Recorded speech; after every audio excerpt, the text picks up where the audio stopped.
Alright guys, we're out on the road now. What is going on, guys? Welcome back to another video.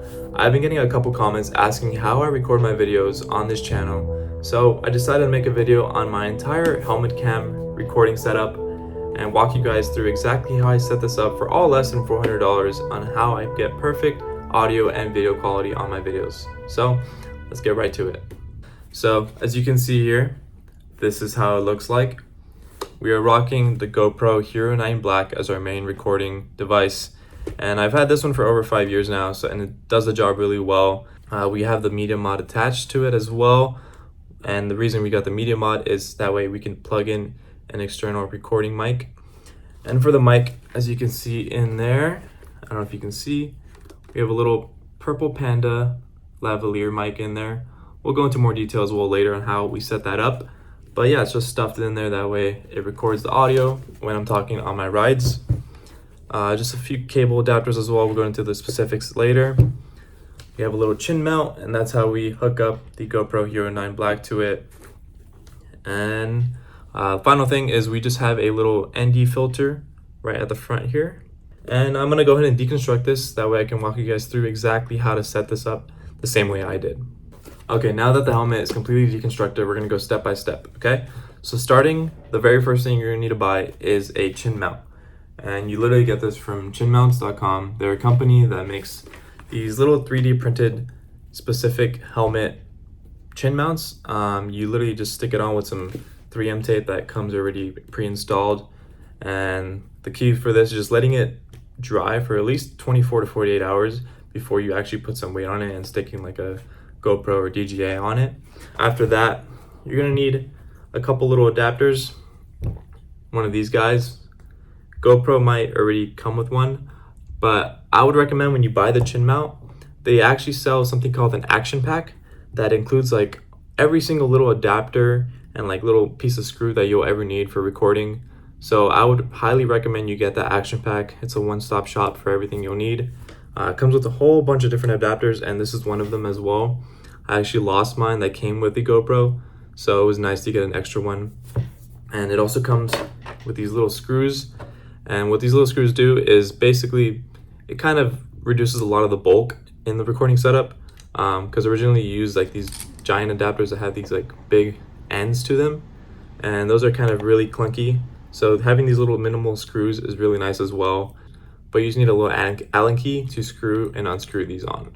It'll also come with these things. You will need one of these as well for my recording setup, and the action pack will also come with one of these. So with that little GoPro mount that I talked about, what you're gonna do is literally just stick it on right here, lift the little flap up, that way it has a smooth entry, and then it literally just clicks in perfectly.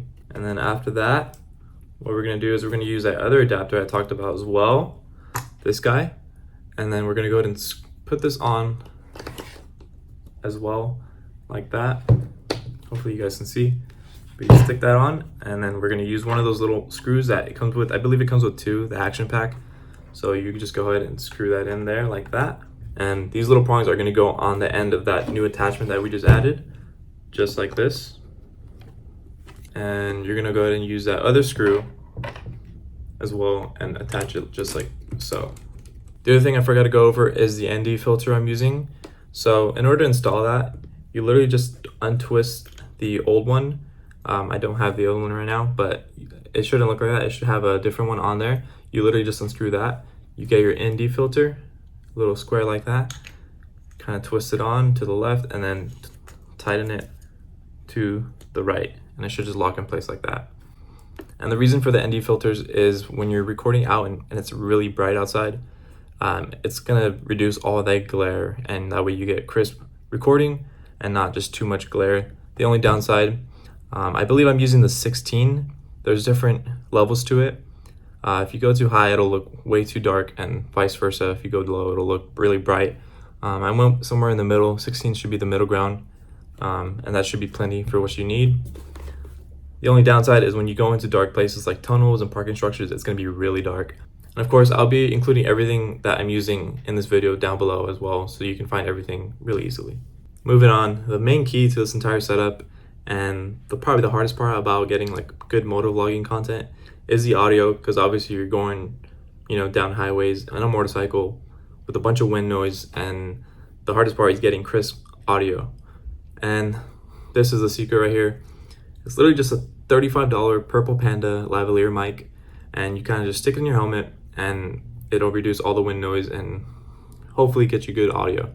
At least it's been working really well for me, especially for the price. It's a really good bang for your buck mic. And I kind of just like wrapped it with some tape. That way it makes installing in the helmet a lot more compact. And that is probably the trickiest part as well, just having a good placement for it. And I'll show you guys how I do that now. It's also worth noting you're gonna need some sort of adapter. That way you can plug it into the media mod. I believe Purple Panda came with one, but I actually ended up breaking it. And I just bought this on Amazon. I'll include it down below as well. What you're gonna do is connect that one, the Purple Panda mic, to this one. And then that'll give it some length as well. And on the media mod, down here, the bottom one is gonna be that mic adapter. What you're gonna wanna do is route that under the helmet. So I have here, you're gonna have to take off the little chin cover. And what I actually ended up doing is I made a little cut along here. That way the cable has room to go under as well. So route that under, and then you can reattach that cover. So it should look something like that. That way it's like neatly tucked in, it's secure as well. And then you're gonna route that mic underneath. And in order to fully install this properly, at least the way I do it, you're gonna have to unhook the side straps, take that off. It's gonna be a little hard to show you guys how to do this, but essentially I get this little bundle of wires and I tuck it to the back of the chin mount area. And there's kind of a little cubby that's kind of from the wrap that you wrap around your neck. So I kind of like to put it in there, stuff most of the wires back there.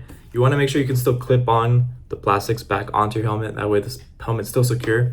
All right, when it's all said and done, your mic should be kind of poking out of the side of the strap right there, just enough so that it's not completely like dangling, but it's like snug and secure. The only thing is it might kind of like touch your face and your mouth while you're like riding around. What you could do is trim the little hairs a little bit on your side, at least specifically. That way it's not tickling you so much. But I kind of just leave it, and I kind of got used to it. It's not a big deal. But yeah, that's essentially the entire setup there. Now with the whole helmet cam setup, it's time to talk about the other side of the battle, which is all the GoPro settings I specifically use to get really good video as well. So I'm gonna take you guys on a little ride and we'll talk about all those settings there.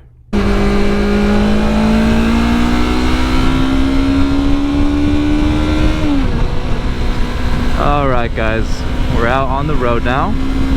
So I want to start talking to you guys a little bit about the GoPro settings that I use to get my recordings.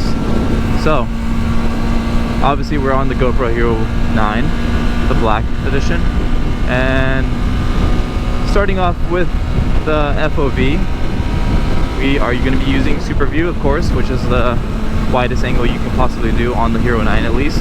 I believe the newer ones like the Hero 11, you can do an Ultra View, which is definitely wider as well. But honestly, the Super View is plenty. You don't really need more than that. And as far as resolution goes, we are going to be shooting in 4K. I believe I can shoot in 5.3K as well, but honestly, 4K is plenty for YouTube. Doesn't really need to go higher than that. And then for FPS, we're going to be doing 30 frames per second. And yeah, it kind of brings us on to the next point, which is the bit rate. The reason we're shooting at 30 FPS is because yeah, our bit rate is going to be 1/60. And you know, I'm not a big like camera person. I don't know like all the rules and things like that. I kind of just like read things online and follow what they say. But apparently we do the bit rate 1/60 because it's supposed to be double whatever your FPS is. So for example, if you're shooting in 60 frames per second, you would want a 1/20 FPS. But since we're shooting in 30, we're going to be using a 1/60. And yeah, that should be really good. I believe it has something to do with the ND filters as well. Yeah, so just double whatever your FPS is, and that will be your 1/whatever bit rate essentially. beautiful day out today. A little gloomy, but it is pretty warm. It's like 80 degrees right now.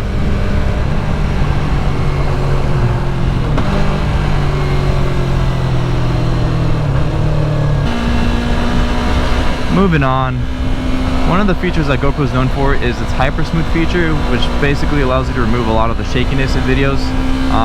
But we're actually going to be completely turning that off for this setup, and the reason for that is because, you know, we're on a motorcycle, we're doing something fun and exciting, and we want to make it look that way. So when you turn that off, it makes the video essentially look a lot more action packed. It makes you look like you're going way faster than you actually are. And yeah, it just doesn't look too perfect, you know. It gives that action-packed edge that we're kind of looking for. So yeah, we'll be sticking with that. And next thing is bitrate as well. Bitrate, we're going to be shooting in standard. We don't want to go high just because, you know, if we're going to be making long-form content videos like this, motovlogging, you don't want to take up too much space. Shooting in 4K already takes up enough space, so, you know, if you want to do high bitrate, you're going to need a lot of storage. So I just keep it on standard.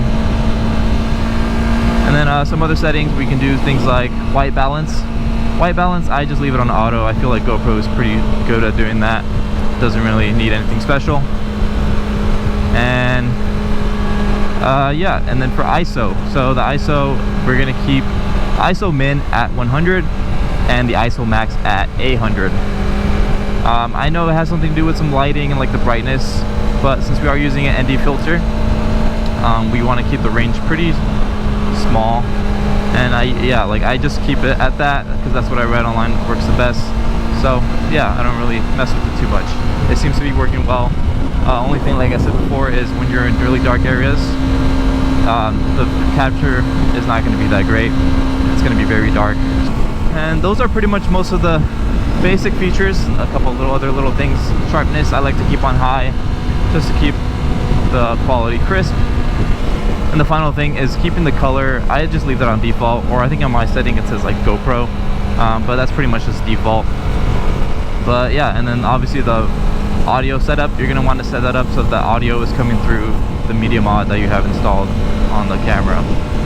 The most crucial points for having this setup work is going to be the ND filters and the media mod, or just any like external recording device, because if you're just using the inbuilt GoPro audio, it's going to sound pretty terrible with all the wind noise. And the ND filters, because without them it's going to look super bright when you're out like riding on a sunny day. So if you have those two things, you're pretty much set.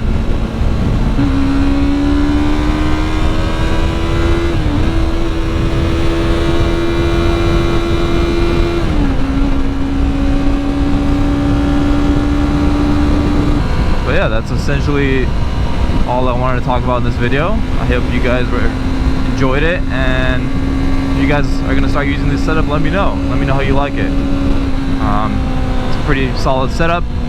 You know, I don't plan on changing anytime soon unless I break the GoPro or something. Then I'll probably get a new camera. I don't know if I would switch to DJI or stick with GoPro, but the Hero 9, for how old it is honestly still killer, and it does the job very well.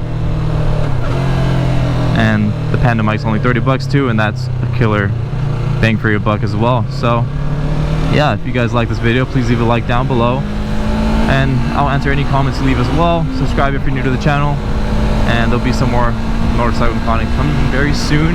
I actually have the exhaust for the R3 on the way, so that's very exciting, so it can start sounding like a lawnmower. But yeah, I'll be definitely doing a video on that, so stay tuned. Anyways, thank you guys for watching, and I will catch you guys in the next video. Peace out.